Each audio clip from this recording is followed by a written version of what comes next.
Hello అండి. ఏంటిది అనుకుంటున్నారా? ఈరోజు సండే కదండి. సండే స్పెషల్ మా ఇంట్లో కుక్కర్లో చికెన్ బిర్యానీ అయితే వండానండి. ప్రాసెస్ ఏంటో చూద్దాం, వచ్చేయండి. ఫస్ట్ ఒక హాఫ్ కేజీ చికెన్ అయితే తీసుకొని దాన్ని మంచిగా మ్యాగ్నేట్ చేసుకోవడానికి అల్లం వెల్లుల్లి పేస్ట్, ఇంకా గరం మసాలా, అలానే తగినంత సాల్ట్, కారం వేసుకున్నానండి.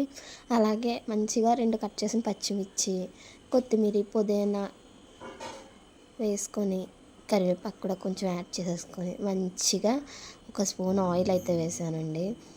ఆయిల్ వేయడం వల్ల ఎక్కువ వాటర్ అనేది మనకి బయటకు రాకుండా ఉంటుందన్నమాట. దాని గురించి టేస్ట్ కూడా బాగుంటుందని వేసాను.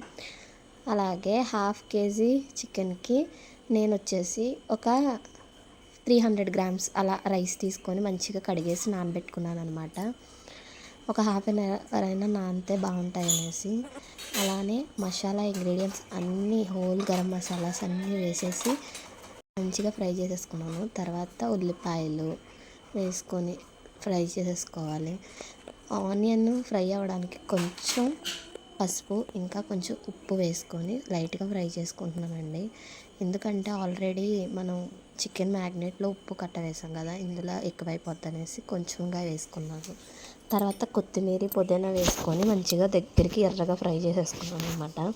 తర్వాత మనం మ్యాగ్నేట్ చేసిన చికెన్ ఉంటుంది కదా, అది కూడా అందులోకి వేసేసుకొని మంచిగా మిక్స్ చేసేసుకోవాలి. ఇదేంటి కుక్కర్లో అన్నాను దీంట్లో వండుతున్నాను అనుకున్నారా? లేదండి, ముందర అందుట్లో ఫ్రై చేసి కుక్కర్లోకి తిప్పేసుకున్నాను అనమాట. తర్వాత వాటర్ అంతా ఇంకిపోయేదాకా ఫ్రై చేసేసుకోవాలి చికెన్ అయితే. ఇంతలోపలికి రైస్ అయితే మంచిగా నానింది, చూస్తున్నారు కదా. ఇందులో వాటర్ లేకుండా దగ్గరికి వచ్చేసింది చికెన్ కూడా. ఫస్ట్ అయితే రైస్ అంతా వేసేసి ఒక్క నిమిషం హై ఫ్లేమ్లోనే అటు ఇటు ఒకసారి రైస్ వేసిన తర్వాత టాస్ చేసుకుంటే మనకి రైస్ అనేది బ్రేక్ అవ్వకుండా అలానే చివిడిపోకుండా ఉంటుందన్నమాట. అలాగే నేను తీసుకున్న దాంతోనే కొలతకి ఒక గ్లాస్ అయితే వేసేసుకొని మంచిగా ఒక్క విజిల్ అయితే రానిచ్చాను.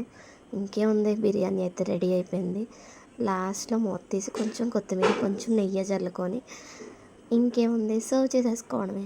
సర్వ్ చేసుకోవడంలో కూడా ఒక స్పెషాలిటీ ఉంది. నేను కలుపుతున్నాను చూడండి, వెనక వైపు తిప్పి గరిట ఇలా ఒక తిప్పడం వల్ల మనకి రైస్ అనేది బ్రేక్ అవ్వకుండా మంచిగా కుక్కర్లోంచి ఇలా ఇలా ప్రతిదీ సపరేట్ అవుతున్నట్టు ఉంటుంది అనమాట. ఇలా బ్యాక్ సైడ్ పెట్టి మొత్తం రైస్ అంతా మిక్స్ చేసేసి సర్వ్ చేసేసుకోవడమే. ఎంతో టేస్టీగా చికెన్ బిర్యానీ రెడీ. నచ్చిందా? అయితే కొంచెం సబ్స్క్రైబ్ చేసుకొని సపోర్ట్ చేయండి అబ్బా.